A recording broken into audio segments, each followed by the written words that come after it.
Oui, ça fait très longtemps que on n'a pas fait de vidéo, Timmy et moi, mais on a des raisons familiales. Après, je suis tombée malade une semaine, il y a eu mon stage, il y a eu il y a eu plein de trucs, il y a eu vraiment beaucoup plein de trucs. Je suis super malade, comme vous pouvez l'entendre à ma voix, donc j'ai mal à la gorge, au nez. Je suis en pull avec une veste noire que je mets quand quand on est en week-end, quand on n'a pas envie de s'habiller, qu'on reste en pyjama, donc voilà. Donc je ne suis pas... je suis à moitié en pyjama en fait. Voilà, on va dire ça comme ça. Donc voilà, donc désolée pour la tronche de cadavre que j'ai, la luminosité qui est pourrie car on est... Il fait très... Il pleut ou il neige, quoi. Entre la pluie et la neige quoi. Et il est 17h. En gros, luminosité assez pourrie. Oupi. Donc je vais commencer par vous présenter donc une saga ou série comme vous voulez de 3 vidéos. Donc une sur les matériels, donc là, une autre sur la décoration et une autre sur les soins. Donc la partie soins comporte deux parties en fait, soins et vernis. Donc je vous expliquerai ça dans la vidéo qui va vous faire. Ensuite, cette série concerne ceux qui veulent débuter dans les arts. Pour certaines filles du genre, les commentaires que je m'attends à avoir, c'est oh, vous avez beaucoup de trucs. C'est pas qu'on a. Et encore, moi, je pense que j'ai pas tellement de trucs parce que il y a encore beaucoup de choses sur le marché qui concernent le nail art que je ne possède pas. Même pas un, donc voilà, que j'ai déjà testé par ailleurs, donc je peux avoir des avis et puis pas vouloir acheter en fait. Donc voilà, bref, parenthèse fermée. Autrement, c'est des vidéos assez globales, donc pour les indispensables, à chaque fois vous allez avoir leur nom, si j'ai prononce mal, et à côté un petit symbole, donc ce symbole là qui veut tout simplement dire que c'est un produit indispensable dans le art que faudrait vraiment avoir chez soi. Allez, on commence la vidéo. Donc, petite astuce ou parenthèse, c'est que j'ai un bureau. Il est bien mon bureau.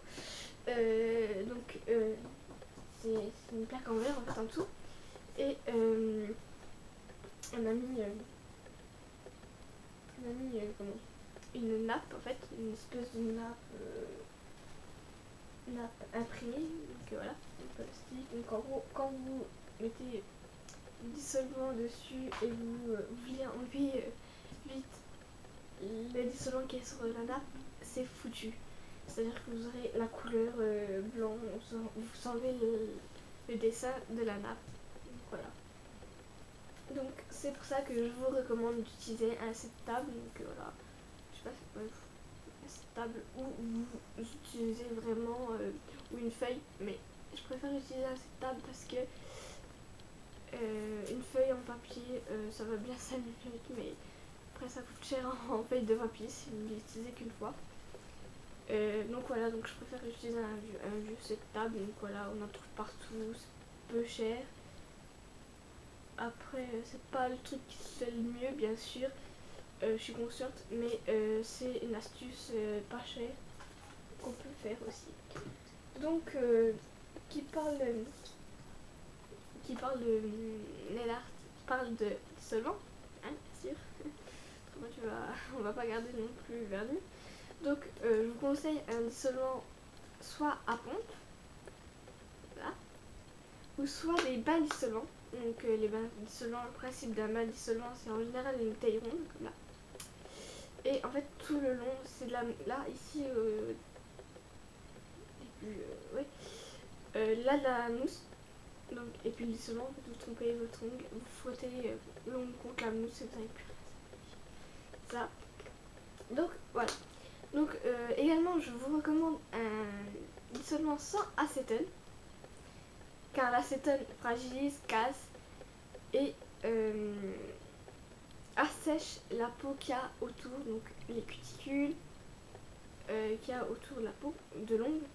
Donc en gros, rien de bénéfique par rapport à l'acétone, sauf si vous avez des capsules. Je pense que l'acétone peut enlever la colle de votre capsule. Autrement, je trouve que l'acétone est assez nocif pour vos ongles. Donc je vous déconseille les dissolvants à l'acétone. C'est dit. J'espère que le message est passé. Donc voilà. Donc, qui dit l'art dit dessin, qui dit dessin dit matériel. Matériel, donc là vous avez, c'est vraiment un autre pinceau qu'on a eu, que j'ai acheté sur le bain à 3 € et quelques. Donc on avait juste le rouge car c'était un pinceau à peinture, je vais vous expliquer pourquoi. Donc vous avez, je vous montre en gros en fait, vous avez des liners, 3 liners en fait, un do team tool, un pinceau biseauté, des pinceaux ronds, mais plus trop ronds, mais il était rond à la base, des pinceaux plats. Alors les pinceaux ronds c'est super pratique pour vraiment faire des motifs de précision. Donc voilà, des éventails, j'en ai 3, je sais pas pourquoi. Il y en a qui a rien à faire là, ça. Donc les éventails c'est pour les paillettes que je vous recommande absolument pas. Après ça dépend en fait de l'utilisation de vos éventails. Car moi en fait j'utilise les éventails, c'est quand je veux mettre des paillettes dans un coin assez précis ou enlever le surplus, mais vraiment légèrement le surplus de paillettes sur l'ongle. Autrement je ne les utilise absolument pas. C'est pour ça que là le pinceau à peinture c'est vraiment pour enlever les paillettes sur le côté. Je trouve que c'est plus rapide et plus facile. Après c'est de la vie. Autrement, autre truc. Hop. Ça s'appelle les do team tool. Donc désolé, ils ne sont pas propres. Ma soeur a sûrement fait un art. Oh oui, je l'avais. Oui, c'est bien. Donc voilà. Donc les team tool, je vais pas vraiment m'étaler dessus non plus parce que vous allez vite connaître en fait. C'est pour faire également les dessins. Si vous n'avez pas les pinceaux ou si vous avez du mal avec les pinceaux, les team tool sont vos amis car c'est eux qui vous aident le plus souvent à en faire. C'est des boules rondes, plus ou moins grosses, plus ou moins précises. Non, ouais, on va dire ça comme ça. Donc voilà, donc ça également j'ai acheté sur eBay car c'est très difficile d'en trouver en magasin. Après, ça dépend où vous habitez également aussi par ailleurs. Donc je vous mets le nom du vendeur également des pinceaux et des team tools en barre d'infos. Donc les pinceaux j'ai dû les payer à 3 € et quelques et les team tools 2 € et quelques. Voilà. Ensuite, si vous voulez pas acheter des 15 pinceaux, c'est à l'eau. Hein. Donc 15 pinceaux parce que la clé liner qui vous intéresse par exemple, j'ai la solution. Ne vous inquiétez pas. Je m'étouffe. Voilà. Magnifique. Donc il y a une marque qui s'appelle Stereotype. Là. On se fiche de la couleur. Mais c'est un liner. Mais un vrai liner. Hein. Pas les liners que je vais vous présenter après. C'est un liner vraiment très fin en fait. Hyper fin. Donc précision. Par contre la couleur pas recommandable. Du moins c'est mon seul vernis comme ça. Mais je vais vous dire c'est la couleur saumon. Je le trouve très transparent donc les pinceaux je les nettoie puis j'utilise en général pour d'autres vernis quand j'en nettoie.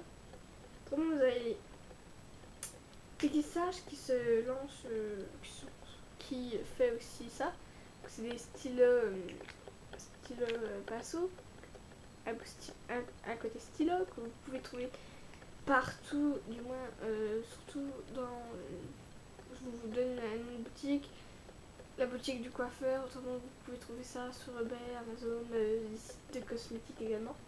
Et pour le côté pinceau qui n'est absolument pas pratique, car c'est un pinceau qu'on vous trouvez dans les vernis en fait, ou qui donc en gros c'est un gros pinceau, pas du tout fin, pas du tout précis, donc n'essayez même pas d'essayer avec ces pinceaux. Moi je trouve le côté stylo super pratique que les côtés pinceaux à chier. Une autre marque c'est Claire's, donc même principe, hein, un côté stylo. Et j'arrive pas à l'ouvrir. Ah si, je vous montre quand même le pinceau. Alors par contre celui-là, le pinceau, on l'a coupé. On l'a désépaissi. Et encore il est toujours aussi épais. Hein. Vous voyez, on l'a désépaissi. Et encore, il est encore super épais. Même là, pour faire un trait de liner précis, je vous déconseille. Autant les stylos sont super top que les liners. N'y pensez pas. N'y pensez pas. Le truc trop chelou. Qu'est-ce que je peux vous présenter également?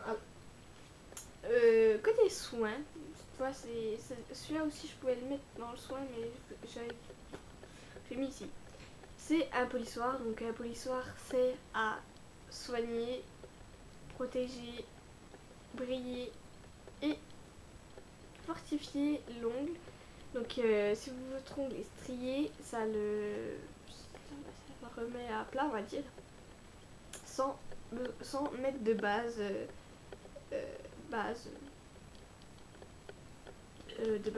durcissante ou lissante. Vous n'avez même pas besoin de base pour les lisser, juste un polissoir. Ensuite, autrement il fait aussi briller l'ongle, mais l'utilisation c'est 1 à 2 fois par semaine, pas plus, car en sachant qu'un polissoir ça désépaissit l'ongle, et ça les épaissit, ça le dégraisse, donc ça fait que l'ongle devient quand même fragile, sans être fragile, car on l'a protégé, tout ça, mais il faut éviter quand même et mettre quand même une base après avant une application d'un vernis quand même si vous avez poli. D'accord, je pense que vous avez tout compris. Voilà. Ensuite une lime, voilà, une lime. Alors les limes, choisissez très attentivement votre lime, car il existe plusieurs types de limes. Il y a des limes très fines que je